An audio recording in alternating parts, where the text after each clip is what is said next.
Good afternoon class. हमने chapter start किया था growing up as boys and girls. तो पिछले लेक्चर में हमने एक स्टोरी देखी थी हरमीत की फैमिली के बारे में।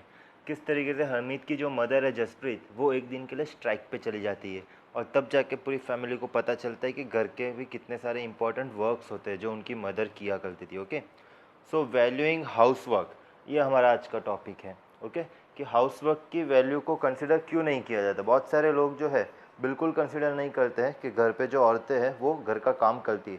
उनको लगता है कि घर का काम तो कुछ है ही नहीं, उसकी कुछ वैल्यू है ही नहीं। Many family does not consider the work done within the house as real work. Okay, तो घर के अंदर के जो काम होते हैं जो एक लेडी करती है, बहुत सारी फैमिलीज उसको बिल्कुल कंसिडर नहीं करती है, उसको as a real work consider करते ही नहीं है। ओके, घर पे इतने सारे वर्क करती है मदर, फिर भी डैडी आके मम्मी को यही सुनाते हैं कि तुम तो पूरा दिन घर पे बैठी रहती हो, कुछ काम नहीं करती हो। ओके, जबकि मदर जो है वो सवेरे से लेकर रात तक काम ही काम करती रहती है। Some of the main responsibility of house work and care giving task are like looking after the family, specially children. Okay, care giving task भी होते हैं घर पे, जैसे फैमिली की देखभाल करना, स्पेशली बच्चों की। ठीक है, जो छोटे छोटे बच्चे होते हैं, ओके, जिनके घर पे बेबीज़ होते हैं लाइक 2-3 साल के, तो उनकी तो बहुत ज़्यादा केयर करनी पड़ती है, उनके पीछे पीछे भागना पड़ता है, उनको खाना खिलाने के लिए भी कितना टाइम चला जाता है। ओके, मतलब एक छोटे बच्चे को खाना खिलाने के लिए मतलब ऑलमोस्ट आधे घंटे तक उसके पीछे पीछे भागना पड़ता है, तो वो भी एक केयर गिविंग टास्क हो गया। फिर दूसरा looking after elderly and sick members, तो घर में कोई मान लेते बीमार हो गया या फिर कोई ज़्यादा एजेड वाले लोग हैं, बूढ़े लोग हैं, मतलब दादा दादी, ठीक है, तो उनकी भी देखभाल करनी रहती है। तो ये सारे भी काइंड ऑफ वर्क ही है। Society believes that this kind of work is something that comes naturally to women. Society क्या बिलीव करती है कि ये सारे जो कामकाज है वो नेचुरली किसके लिए बने हैं, वुमन के लिए बने हैं। ओके, जैसे बच्चों की देखभाल करना वगैरह, तो उसमें डैड का रोल उतना ज़्यादा नहीं आता, रादर देन मॉम का रोल, मदर्स का रोल ज़्यादा होता है। ओके, तो सोसाइटी ये बिलीव करती है कि ये सारे जो कामकाज है घर के, ओके, घर के कामकाज और फिर फैमिली की देखभाल वाले कामकाज, घर पे कोई ज़्यादा एजेड वाले लोग हैं तो उनकी देखभाल, ओके, कोई बीमार हो गया तो उनकी देखभाल करना, तो ये सारे काम जो है नेचुरली वुमेन के लिए बने हैं, ऐसा सोसाइटी मानती है। एंड दस society D values this work, तो सोसाइटी इस वर्क को क्या करती है, डी वैल्यू करती है। डी वैल्यू यानी इस वर्क को कुछ कंसिडर किया ही नहीं जाता और ना ही इस वर्क के लिए मतलब इसकी कुछ वैल्यू है, क्योंकि बिकॉज हम कुछ पे नहीं करते हैं इन सारे वर्क्स के लिए। ओके, तो पे नहीं करते तो इसलिए इस वर्क की कुछ भी वैल्यू कंसिडर नहीं की जाती है। अगला टॉपिक है हमारा lives of domestic workers. Domestic workers यानी क्या, जो काम वाली बाई जो हम कहते हैं, ओके, या फिर मेड जो हम कहते हैं वो। ओके, और ज़्यादातर मेड्स इंडिया में फीमेल्स होते हैं, जो काम वाले, जो घर के जो काम हम करवाते हैं काम वाली बाई से, तो हमेशा वो बाई होती है, मतलब फीमेल वर्कर होती है। Okay, so many homes in towns and cities employ domestic workers, तो बहुत से घर, ओके, सिटीज़ के अंदर किनको एम्प्लॉय करते हैं, डोमेस्टिक वर्कर्स को एम्प्लॉय करते हैं। क्यों, ताकि वो घर के जो कामकाज होते हैं जैसे झाड़ू लगाना वगैरह, बर्तन धोना वगैरह, वो सारे काम उनको उनसे करवाए जा सके। तो तरह तरह के काम जैसे कि स्वीपिंग एंड क्लीनिंग हो गया, फिर वॉशिंग क्लोथ्स हो गया, ठीक है, वॉशिंग डिशेस, बर्तन धोना हो गया, फिर कुछ कुछ घरों में कुकिंग के लिए भी मेड्स को बुलाया जाता है। Okay, and then looking after young children, जो छोटे छोटे बच्चे होते हैं उनके लिए भी घर पे रखे जाते हैं मेड्स को, ठीक है, या फिर जो घर पे एल्डर्स होते हैं उनके लिए भी मेड्स को जो है एम्प्लॉय किया जाता है। ओके, तो ये ज़्यादातर कहाँ देखने के लिए मिलता है, जो हमारे अर्बन एरियाज़ है वहाँ पे। रूरल एरियाज़ में तो ऐसा कुछ होता नहीं, सारी रूरल एरियाज़ में जो जो औरतें होती है वो अपने अपने घर का काम खुद ही कर देती है। ओके, तो ये ज़्यादातर जो है अर्बन एरियाज़ की बात हम कर रहे हैं, तो यहाँ पे मेड्स को रखा जाता है और ज़्यादातर ये वुमेन्स ही होती है। ओके, और इनकी वेजेस की बात करें तो वेजेस जो होती काफ़ी ज़्यादा लो होती है। वेजेस यानी सैलरी, सैलरी कम होती है। और अगर एक डोमेस्टिक वर्कर की बात करें तो वो सवेरे कम से कम दिन सवेरे 5 बजे से काम करना शुरू करती है, वो अपने घर के काम भी करती है और फिर वो जहाँ जहाँ पे काम करती है, मतलब जिसके घर में काम करते हैं तो उनके घर पे भी काम करने के लिए जाना रहता है और शाम को वापस घर आके खुद के घर के भी काम करने, मतलब जो मेड्स होती है, जो काम वाली बाई होती है, उनके दो तरीके के काम हो गए, तो खुद के घर का काम भी और दूसरा उन्होंने जहाँ जहाँ पे बोल रखा है कि वो उनके घर के काम करेगी, तो जहाँ पे वो एम्प्लॉयड है, ओके, वहाँ पे भी जाके उनको काम करना रहता है। तो इतना हार्डवर्क करते हैं वो, ओके, बट फिर भी उनके काम को रिस्पेक्ट बिल्कुल नहीं मिलती, ठीक है, मतलब बिकॉज मेड का काम काफ़ी हार्ड वर्किंग रहता है, झाड़ू कपड़े धोना, वो भी एक घर के नहीं 3-4 घर के, ठीक है, वो लोग 3-4 घर में काम करते हैं एक साथ, पहले एक जगह कर दिया, फिर दूसरी जगह करते हैं, फिर तीसरी जगह करते हैं, फिर अपने घर में जाते हैं, ठीक है। इतना काम करने के बाद भी इनके काम की कोई भी रिस्पेक्ट नहीं करता है। ओके, और मतलब हमने देखा होगा घर पे भी, अगर कोई मेड आती है, ठीक है, तो मदर फादर मतलब मदर किस तरीके से उनको बुलाते हैं कि भाई यहाँ पे झाड़ू लगाना, कॉर्नर पे अच्छे से देख लेना, कल तुमने अच्छे से सफाई नहीं की थी, ओके। मतलब हमेशा हम इनके ऊपर चिल्लाने का ही काम करते हैं, जबकि इनके वर्क के लिए हम कभी भी इनकी रिस्पेक्ट नहीं करते हैं।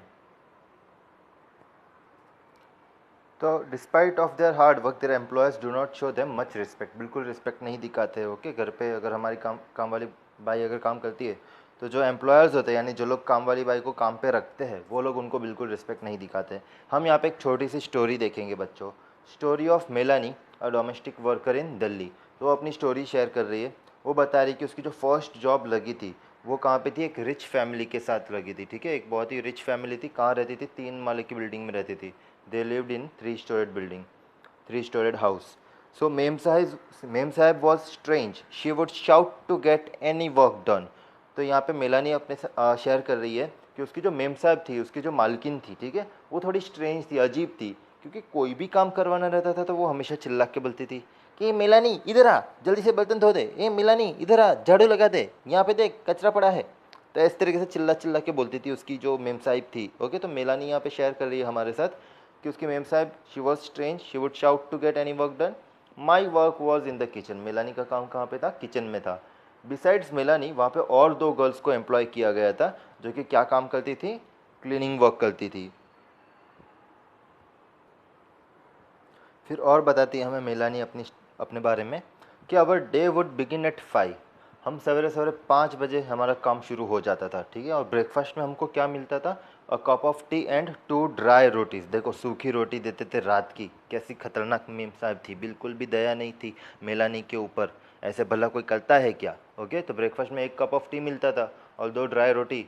और तीसरी रोटी की अगर ये लोग डिमांड रखते थे तो वो रिजेक्ट हो जाती थी। मतलब इनको तीसरी रोटी कभी भी सामने से नहीं मिलती थी। अगर ये पूछते थे कि मेम साहब और एक रोटी दे दो, भूख लगी है, तो मेम साहब मना कर देती थी। In evening when I cooked food, 2 other girls would beg me to give them an extra roti. और इवनिंग में जब मैं खाना बनाती थी, देखो हमें पता है मेलानी का काम क्या था, it was in the kitchen. और ये जो 2 लड़कियां थी वो क्या करती थी, वो तो घर की सफाई का काम करती थी। तो शाम को जब मेलानी खाना बनाती थी तो ये बाकी की 2 लड़कियां उसको आके बोलती थी, दीदी दीदी हमारे लिए एक एक्स्ट्रा रोटी साइड में रख देना प्लीज़ दीदी प्लीज़। ऐसा आके बोलती थी, हमें बहुत भूख लगी है दीदी। तो ऐसा आके बोलती थी दोनों लड़कियां मेलानी को। तो I would secretly give it to them and make an extra one for myself. तो स्वैग देखो मेलानी का, वो उन दोनों लड़कियों को तो दे देती थी एक्स्ट्रा रोटी बना के, ओके, एकदम सीक्रेटली छुपके से। मेम साहब को पता भी नहीं पड़ता था, खबर भी नहीं होती थी। और खुद के लिए भी एक एक्स्ट्रा रोटी बना के वो साइड में रख देती थी, बिकॉज इनको काफ़ी भूख लगती थी। बिकॉज ये लोग इतना काम करते थे दिन भर घर का, ओके। तो सीधी सी बात है, सिंपल सी बात है, जब भी हम लेबर वाला वर्क करते हैं तो हमें भूख तो लगती ही है, ओके। और यहाँ के इनकी मेम साहब तो बहुत खतरनाक थी, इनको तीसरी रोटी देती भी नहीं थी। तो इसलिए ये लोग अपने लिए एक्स्ट्रा रोटी पहले से ही इंतज़ाम करके रख देते थे। Inside house chappals were not allowed, okay. वो मेम साहब वगैरह तो पहनते थे, लेकिन ये काम वालों को, जो काम करते थे घर पे, इनको चप्पल पहनना नॉट अलाउड था, okay. So in winter our feet would swell up with cold. तो विंटर के टाइम पे क्या होता था, इनके पैर जो है स्वेल अप हो जाते थे बिकॉज ऑफ कोल्ड, ठीक है। मतलब मेम साहब का इतना बड़ा घर था 3 माले का, तो ऑब्वियसली अंदर जो फ्लोरिंग होगा वो मार्बल का होगा। और मार्बल फ्लोरिंग जो होता है ना बच्चों, वो बहुत ठंडा होता है। जब विंटर के टाइम पे ना मार्बल ठंडा रहता है काफ़ी ज़्यादा, तो इसलिए इनके पैर क्या हो जाते थे, स्वेलअप हो जाते थे because of cold, okay. Because इनको तो चप्पल पहनना अलाउड नहीं था। I was scared of ma'am साहब। तो यहाँ पे मेलानी को हमेशा मेम साहब का बहुत डर लगता था, ओके। बिकॉज मेम साहब कुछ भी काम भी बोलती थी इनको तो चिल्ला चिल्ला के बोलती थी, और इनसे अगर कुछ गलती भी हो जाती थी तो काफ़ी इनको डांट सुनाती थी। But also felt angry and humiliated. But साथ ही साथ उसको मेम साहब से डर तो लगता था मेलानी को, बट साथ ही साथ उसको मेम साहब के ऊपर बहुत गुस्सा भी आता था, कैसी मालकिन है ये, ओके। उसको बहुत गुस्सा भी आता था और साथ साथ में ह्यूमिलेटेड भी फील होता था। ह्यूमिलेटेड क्यों, क्योंकि इस तरीके से ह्यूमिलेशन ही हो गया ना कि मतलब तुम लिमिटेड अमाउंट ऑफ रोटीज़ दे रहे हो खाने के लिए, 2 रोटी दे रहे हो, सामने वाला बोल रहा है मुझे एक और भूख लगी है, मुझे 3rd रोटी दे दो, तो भी तुम नहीं देते हो। तुम घर में चप्पल पहनने नहीं देते हो, खुद के लिए अलग रूल्स और इनके लिए अलग रूल्स। और वापस इनको काम भी बोलना है तो ऐसे प्यार से नहीं बोलते, ऐसे डांट के बोलते हैं, ठीक है। तो इसलिए उसको ह्यूमिलेटेड भी लगता था मेलानी को, ओके। तो हमने ये स्टोरी देखी, story of Melanie who was she was a domestic worker, okay, in a rich family. तो यहाँ पे हमने देखा कि किस तरीके से उसके साथ प्रॉपर बिहेव नहीं होता है। वो वर्क तो कर रही, she is employed, but she is not employed in a proper working like conditions, okay, because वहाँ पे वो वर्क कर रही है घर के काम, ओके, और घर के काम कर रही है, लेकिन उसको उतनी रिस्पेक्ट बिल्कुल नहीं मिल रही है। वही अगर तुम दूसरी तरफ देखो, कोई लेडी अगर कोई बड़ी कंपनी में वर्क करती है, मान लेते कोई IT industry, IT software company में काम करती है, ठीक है, तो वहाँ पे वुमन की कितनी इंपॉर्टेंस होती है। इवन हमारी मूवीज़ फिल्म इंडस्ट्री में देखोगे तो हीरोइंस को कितनी इंपॉर्टेंस मिलती है। काम तो हीरोइंस भी करती है शूटिंग का, और डोमेस्टिक वर्कर्स भी काम करते हैं घर का, ओके, और जो ऑफिस में कंपनीज में जो वुमेन्स काम करती है वो भी काम ही करती है, मतलब सॉफ्टवेयर कंप्यूटर के ऊपर काम करती है, लैपटॉप के ऊपर काम करती है, ठीक है, लेकिन हर एक काम की वैल्यू देखो कितनी चेंज हो जाती है, ओके। और वही तुम हीरोइंस को बहुत ज़्यादा वैल्यू देते हो, ओके, जो कंपनी में लेडीज़ वर्क करती है उनको बहुत ज़्यादा वैल्यू मिलती है, जबकि डोमेस्टिक वर्कर्स जो घर पे काम करते हैं उनको बिल्कुल भी हम अप्रिशिएट नहीं करते, बिल्कुल भी उनकी इज्जत नहीं करते हैं। तो यहाँ पे क्या हो गया कि हमें अपना स्टेट ऑफ माइंड चेंज करने की ज़रूरत है, ओके। हमारा जो स्टेट ऑफ माइंड है वो बिल्कुल ख़राब है, ऐसा बिल्कुल नहीं होना चाहिए। हम देखेंगे जो हाउस वर्क है उसमें कौन कौन से डिफरेंट टाइप्स ऑफ टास्क होते हैं। तो house work involves many different task, some of this task require heavy physical work. तो घर के जो काम होते हैं उसमें बहुत सारे ऐसे टास्क भी होते हैं जिसमें बहुत ज़्यादा फिजिकल वर्क की रिक्वायरमेंट होती है। जैसे कि रूरल और अर्बन एरियाज़ की बात करें तो दोनों ही जगह जो है वुमेंस और गर्ल्स को पानी भरना रहता है, they have to fetch water. Rural area की बात करें तो उनको हो सकता है घर पे टैप वाटर की सुविधा ना हो के, तो उनको पानी भरने के लिए दूर तक जाना पड़ता हो, तो उनको पानी भरने के लिए भी काफ़ी ज़्यादा हार्डवर्क की रिक्वायरमेंट पड़ती है। इवन अर्बन एरियाज़ में भी हम पानी भरते हैं मटके में, ठीक है, तो मटका मतलब एक्वागार्ड से हम पानी भरते हैं, फिर जो प्रॉपर पोजीशन होती है वहाँ तक रखते हैं, तो उसको उठाना भी बहुत भारी होता है, okay. In rural areas women and girls carry heavy loads, heavy head loads of firewood. तो रूरल एरियाज में क्या होता है कि वो फायरवुड्स कलेक्ट करके ले जाते हैं, ठीक है, तो अपने सिर के ऊपर पूरा गांठ बांध के ऐसे लेके जाते हैं, तो वो भी काफ़ी हैवी वर्क लोड हो गया, ओके, इतना सारा भारी सामान उठा के सिर के ऊपर रख के लेके जाना। Task like washing clothes, sweeping and picking up loads require bending, lifting and carrying, okay. तो यहाँ पे जो टास्क होते हैं जो कि जैसे झाड़ू लगाना, तो उसमें बेंड होके जगह झाड़ू लगाना रहता है, ठीक है, कपड़े धोना या फिर कुछ लोड उठाना, ठीक है, तो इसमें उसके लिए भी बहुत सारी मेहनत मजदूरी लगती है वुमेंस के लिए, ठीक है। झुक के काम करना, जब झाड़ू लगाते पोछा मारते, अगर तुम्हारे घर पे मदर खुद पोछा मारती है या फिर मेड आके भी अगर मारती है तो तुमने देखा होगा, ओके, अगर वो पोछे से मतलब क्लॉथ से अगर पोछा मारते पूरे घर पे, और अगर मान लेते वो जो स्टिक वाला आजकल मॉप्स आते हैं, ठीक है, उससे करते तो उतना ज़्यादा बेंडिंग का रिक्वायरमेंट नहीं रहता है, लेकिन ज़्यादातर सभी घर में ऐसा यूज़ नहीं होता है, ओके। बहुत सारे हैवी हैवी सामान भी उनको उठाने रहते हैं, okay. Cooking involve standing for long hours in front of houses, in front of hot stoves. So cooking करते टाइम भी है ना, गर्म मतलब जो गैस होता है, गैस के पास खड़े रहना पड़ता है बहुत ज़्यादा टाइम तक, मतलब ऑलमोस्ट 1 से 1.5 घंटा तो जाता है कुकिंग करने में, ठीक है। तो उसमें तुम्हारी मदर जो है वो गैस के पास ही खड़े रहते हैं, तो वो फ़ैन भी चालू नहीं कर सकते, फ़ैन चालू करेंगे तो जो स्टोव है वो बंद हो जाएगा, तो बिना फ़ैन चालू किए हॉट स्टोव्स के पास उनको 1 डेढ़ घंटे तक ऑलमोस्ट खड़ा रहना पड़ता है। और जब भी मेहमान आते हैं तो उल्टा ज़्यादा काम बढ़ जाता है, तब तो 2-3 घंटे निकल जाते हैं किचन के अंदर ही, उनको पता भी नहीं चलता है, ओके। तो ये सारे बहुत सारे डिफ़िकल्ट टास्क होते हैं, जैसे हाउस वर्क की जो हम बोलते हैं कि वैल्यू बिल्कुल नहीं है, ओके, ईजी काम है, तो वैसा नहीं है। हाउस होल्ड वर्क्स भी जो है काफ़ी ज़्यादा मतलब मेहनत मजदूरी डिमांड करते हैं। तो हमने देखा मतलब मेहनत वाला काम तो है ही घर का काम, और साथ साथ में ये काफ़ी ज़्यादा टाइम कंज्यूमिंग भी है, ठीक है। So house work and care giving work are very time consuming also, इसमें काफ़ी ज़्यादा टाइम भी जाता है वुमेंस का। Women spend much more time working than man and have much less time for leisure, leisure यानी आराम। तो वुमेंस की बात करें तो उनका वर्किंग आवर्स अगर हम देखें और मैन का कंपेयर करें तो वुमेंस का ज़्यादा आता है, ओके।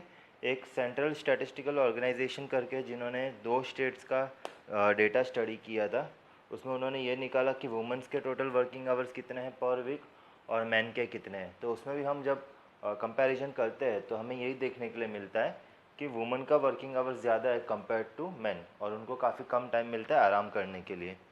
तो जैसे कि हरियाणा स्टेट का इन्होंने ऑब्ज़र्व किया था, तो जो वर्किंग वुमन होती है तो वो घर के बाहर ऑफिस में जो वर्क करती है वो 23 आवर्स पर वीक है, ओके, पर वीक, और घर के काम वो करती है 30 आवर्स पर वीक। तो टोटल तुम कहीं ना कहीं देखो तो यहाँ पे 53 आवर्स पर वीक हो गया। वही अगर मैन का देखो तो वर्किंग इन ऑफिस उसका 38 आवर्स है, लेकिन घर पे तो वो कुछ काम करते ही नहीं है मैन। तो हाउस वर्क कितने खाली 2 आवर्स पर वीक का है, तो यहाँ पे टोटल वर्किंग आवर्स कितना 40। तो मैन जो है 40 घंटे पूरे वीक के काम करते हैं, और वुमेंस 53 आवर्स वर्क करती है। ओके, इसी तरीके से दूसरा स्टेट जो दिया है यहाँ पे, तमिलनाडु का भी दिया हुआ है डेटा। तो तमिलनाडु का डेटा भी अगर हम देखें, ओके, सो वहाँ पे वर्किंग इन ऑफिस 19 है वुमेन का, और हाउस वर्क 35 आवर्स का है। तो यहाँ पे भी अगर हम ये दोनों ऐड करें तो कहीं ना कहीं कितना हो जाता है, ये 54 आवर्स हो जाता है। और मैन का वहाँ पे देखें तो 40 आवर्स ऑफिस में और 4 आवर्स पर वीक घर पे, तो भी 44 आवर्स ही होता है। तो दोनों स्टेट्स का कंपैरिजन हमने किया तो हमने यही देखा कि जो वर्किंग आवर्स ऑफ वुमेन है वो कहीं ना कहीं काफ़ी ज़्यादा है कंपेयर्ड टू मैन। ओके, तो ये हमारा लाइव्स ऑफ डोमेस्टिक वर्कर्स वाला जो टॉपिक हो यहीं पे ख़त्म होता है। नेक्स्ट टॉपिक हम देखेंगे women's work and equality. So next topic is women's work and equality. तो हमने जैसा कि देखा कि वुमेन्स के वर्क को उतनी ज़्यादा इंपॉर्टेंस नहीं मिलती है कंपेयर्ड टू मैन। तो यहाँ पे क्या हो गया, इन इक्वालिटी एग्जिस्ट करती है। Okay, equality is an important principle of our constitution. Constitution says that being male or female should not become a reason for discrimination. तुम मेल या फीमेल हो तो उसकी वजह से ये एक मतलब ये एक रीज़न नहीं होना चाहिए डिस्क्रिमिनेशन का। But in reality in equality exist. लेकिन रियलिटी में अगर हम देखें तो हमें पता है कि इन इक्वालिटी एग्जिस्ट करती है। भले कॉन्स्टिट्यूशन में लिखा है कि मेल या फीमेल के बेसिस पे इन इक्वालिटी शो नहीं करनी है कभी भी, ओके, और इक्वालिटी हमेशा मेंटेन रखनी है, लेकिन फिर भी वो सब जगह फॉलो नहीं होता है, हमने जैसा कि देखा। So hence government is taking positive steps to resolve this situation. Government को भी पता है कि भले कॉन्स्टिट्यूशन में सब मेंशन है, लेकिन कुछ कुछ स्टेट्स में कुछ कुछ जगहों पे इनइक्वालिटी अभी भी एग्जिस्ट करती है, डिस्क्रिमिनेशन अभी भी होता है मैन एंड वुमेन के बेसिस के ऊपर। ओके, तो गवर्नमेंट ने क्या क्या स्टेप्स लिए हैं। सबसे पहला, government has setup anganwadis in several villages in the country. Anganwadi क्या होता है, rural child care centres. Okay, जैसे कि रूरल एरियाज़ में क्या होता है कि वुमेन्स जो होती है वर्किंग होती है, वो मतलब या तो फार्म पे वर्क करती है, मतलब एग्रीकल्चर वर्क करती है, ओके, या फिर डोमेस्टिक वर्कर्स होती है वुमेन्स। तो वहाँ पे क्या होता है कि वुमेन्स के जो छोटे छोटे बच्चे होते हैं, ठीक है, तो ये क्या होते हैं आंगनवाड़ी जैसे कि रूरल चाइल्ड केयर सेंटर्स होते हैं। तो वुमेन्स जो अपने बच्चों को वहाँ पे छोड़ के जा सकते हैं, वहाँ पे उनकी केयर की जाती है बच्चों की। ओके, उन्हें पढ़ाया जाता है, लिखाया जाता है, साथ साथ में उनको मतलब खाना वगैरह सब कुछ खिलाया जाता है। तो इन शॉर्ट पूरा चाइल्ड केयर सेंटर्स है ये। तो ये गवर्नमेंट ने सेटअप किए बहुत सारे विलेजेस में हमारी कंट्री के अंदर। फिर दूसरा स्टेप क्या लिया है गवर्नमेंट ने, government has passed laws that make it mandatory for organisations that have more than 30 women employees to provide creche facilities. Creche क्या होता है, a nursery where babies and young childrens are cared. Okay, तो government ने ये compulsory कर दिया, एक law पास कर दिया है कि जो ऑर्गेनाइजेशन जहाँ पे 30 वुमेन से ज़्यादा वर्किंग एम्प्लॉयज़ होती हैं, ओके, तो उनको वहाँ पे क्रेच फैसिलिटी प्रोवाइड करे, ताकि वुमेन है मतलब उनके बच्चे वगैरह उनके साथ में ला सके और उनको वहाँ पे क्रेच में रख सके। ओके, ताकि उनको टेंशन ना हो अपने बच्चों का, वो अपने काम पे ध्यान दे सके और बच्चे यहाँ पे खेल कूद सकें। Okay, provision of creches helps many women to take up employment outside the home. बहुत सी वुमेन्स क्यों एम्प्लॉयमेंट नहीं लेते, क्योंकि उनको बच्चों की देखभाल करनी रहती घर पे रह के। ओके, तो इसलिए वो लोग एम्प्लॉय नहीं, मतलब कोई भी कंपनी में वर्क नहीं करती है।